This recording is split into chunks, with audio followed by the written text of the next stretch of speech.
Welcome to our podcast, episode 1. I'm with Ate Sam. Wake me up when semester Yes. ends. Follow her on IG. Yan. So, the first question is it easier to forgive or to forget? Wow. First question, hirap agad. I think madaling mag-forgive. Sa akin yun I mean, sa perspective ko, madaling mag-forgive. Kasi ako, hindi ako nakakalimot. Lalo if yung ginawa sa akin is like, hindi talaga kalimot-limot. Okay. So, para sa akin, mas madaling mag-forgive than to forget. Kasi, yung memories na yan, dadalhin mo na kasi yan I mean, mahirap din naman mag-forgive. Pero, mas mahirap kasi akong mag-forget Like, dala-dala ko yon every seconds, every minutes, every hours. Oh, it every gives day. trauma. Oo, trauma. Oh. Totoo yun. Okay, next. Do you believe that everyone's deserve a second chance? Yeah, I guess everyone deserve a second chance. Pero, if yung pagbibigyan mo ng second chance is like worth it. I mean, hindi siya yung second chance na galing sa cheating or like hindi talaga ka bigyan ng second chance. So, pero if like yung bibigyan mo ng second chance is worth it naman, like yung pinagdaanan nyo is not involved in a way na hindi ka bigyan. So, why would you give second chance? Lalo if sa cheating, I don't give second chance. Always talaga. Parang tinatak ko na sa isip ko yun na once the causes is cheating, I will never give second no chance. It's a no. No Pag agad na. cheating. Hindi ako nag-tolerate ng cheating, guys. Wow.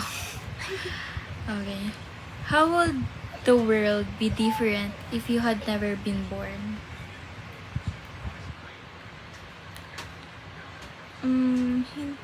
Ano? How will the world be different if you had never been born?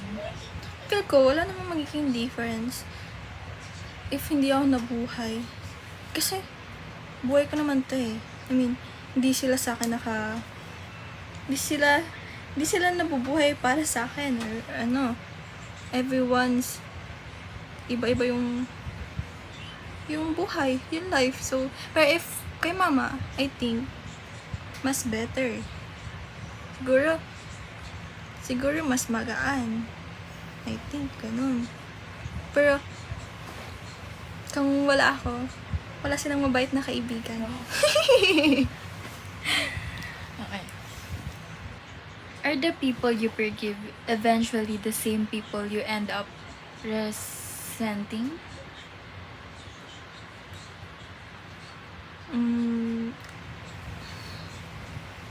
Ako kasi may mga level ako ng mga taong binigyan ko ng forgiveness. And then, meron din akong taong niresent. Pero hindi rin naman ako yung tao talaga na nagre-resent sa tao na matagal. So, once na forgive ko na, forgive. Pero yung closeness or yung ayun yung mawawala ba? I mean, pinatawad kita pero hanggang doon na yun. Hindi na mauulit yun. Hindi ka na makakaulit pa or makakapasok sa buhay ko. I mean, makakaano ka pero not totally. Diyan ka na lang. Yung ganun. Okay na yun. Nasaktan mo na ako. Napagbigyan na kita. Napatawad na kita. So, tapos na. Wala na. Yung ganun. Ano na lang. Formalan na lang. You know each other pero parang no, walang May kibuan. may walls na. May walls. Okay. Who actually listen to you when you talk to them? who actually listen to you when you talk to them. Sino nakikinig sa akin? For example, in one circle, Mm. you have problem, Mm-mm. pero sa tingin mo, you will try to open up, pero sino sa tingin mo yung deeply makikinig sa'yo? Ako kasi, pili akong tao kanina ako magsasabi ng problem. And most of the time, hindi ako nagkukwento ng problems ko. Pero if magkukwento ako, meron akong Specific. mga specific na tao na sasabihan ko kasi they know to handle kasi, tsaka alam ko sila yung mga taong magbibigay talaga sa akin ng advices. Alam na nila kung sino yun. Hindi na ako mag-name drop kasi baka may magalit or like may magselos or ganun. Alam na nila kung sino yung mga pinagsasabihan ko ng problems ko. So, thank you guys for listening to my problems. Do Always. you really cry over boys? Yes! Yes! I always cry. Kasi, ewan, siguro, sobrang talagang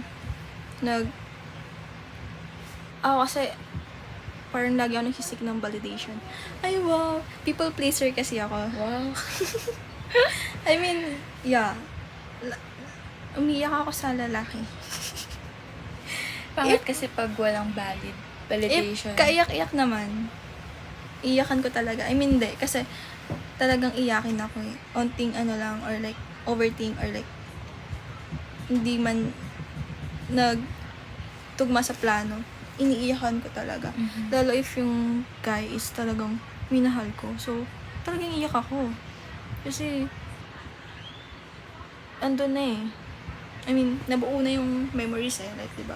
May mga memories na nabuo. Like, ano. So, yeah. Alam nila kung gaano ako kaiyakin. kahit di nga sa lalaki, kahit sa babae, umiiyak ako. Mga friends ko or anything, or like, small inconvenience, iniiyakan ko. Ganun ako kaiyakin, guys. Does weight matter? Wait? Yes. As in, weight, timbang. Do you think it's matter? Ano, ako sa preference ko,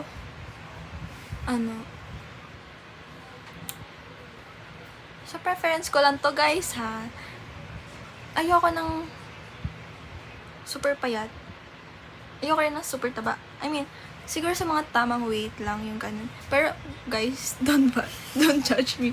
Preference kayo. May kanya-kanya tayong preference. Pero, syempre may times talaga na hindi natin ma-predict yung future natin. Pero if there's nothing wrong naman, I guess, weight matters. Okay. For, syempre sa health din. What keeps you going? What gives mo? What motives? What gives you- Motivation. Yeah. Mhm. Motivation. Wow. What motivates? Now, lately, na nasa 3rd year college ako, tapos nag-take pa ako ng pre-med. Wala na akong motivation. Charot. Joke lang. I mean, no, recently kasi, medyo nawala ako sa self. Ay, wow, nawala sa self. I mean, totoo yun. Like, parang na-burnout ako sa school or anything. Like, parang hindi ko na alam yung purpose ng life ko. Like, tama ba tong pinili ko? Or like, mali ba tong choice na ko, pagsisisihan ko ba in the end, yung ganun. Pero what keeps me going is like, si mama. Hindi sa etos, pero yeah, siya kasi, kung siya, hindi siya napagod, hindi siya nag-give up. Bakit ako is mag-give up kung yung nagpapaaral sa akin is hindi gumi-give up, 'di ba?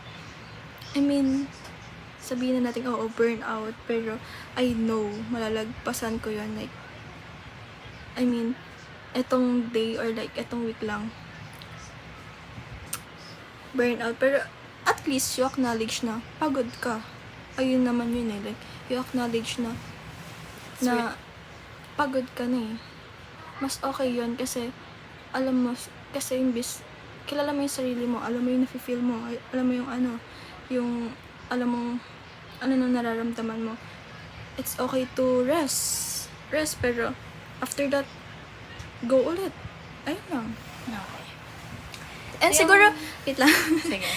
Kaya isa rin sa mga nagpapamotivate sa akin, yung mga, syempre yung mga tao sa paligid ko, hindi sila nag-give up sa akin. Like, talagang, pag kailangan ko, nandyan sila.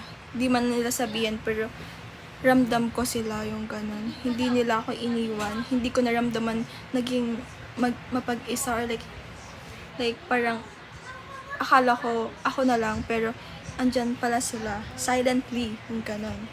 Ayan. At yung last. How would our lives if we didn't met? Sasagutin ko na siya, sasagutin mo siya. Siguro, now na nasa adulting phase ako, siguro, ang boring ng life ko if hindi kita na-meet or like hindi tayo magkakilala or hindi tayo magkadugo. Feel ko super boring lang. Kasi, lalo na I'm only child, so tas introvert pa, hindi ko close yung other people Or and kamag-anak. oo, like, mahirap kasi sa akin makipag-socialize. Lalo if hindi ko close. So, feel ko boring if wala. Or hindi kita nakilala. Sa akin, it's a thing na feel ko hindi siya complete. Kasi ever since like, siguro wala nang pinanganak ako, nandun ka na. Kung may baby pics, guys, hanapin ko yan. Siguro, pinaliligon ako ng mommy ko, nandun siya, ganun. Hindi ko ma-imagine na wala ka sa Hanggang sa life ko. pag-iri ng mama niya, nandun Oo. ako. Hindi ko ma-imagine na hindi kami to the future na magsasama. Kasi, sa side namin, sa dad ko, puro lalaki. Sa tito, puro girl. So, hindi ko ma-imagine. Kasi, ngayon, sobrang dikit namin. Hindi ko rin ma-imagine na magdidikit kami. Ganun.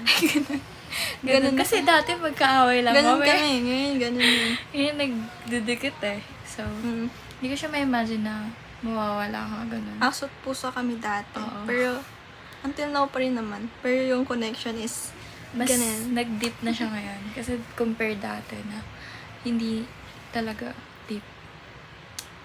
I think in this space, mas nagigets natin yung isa't isa kasi. Ayan. Kung may sasalo, ganun. Ayan lang! Walang umiyak. Wow. Bye, see you on next episode of Question and Answer. See you sa episode 2. Bye!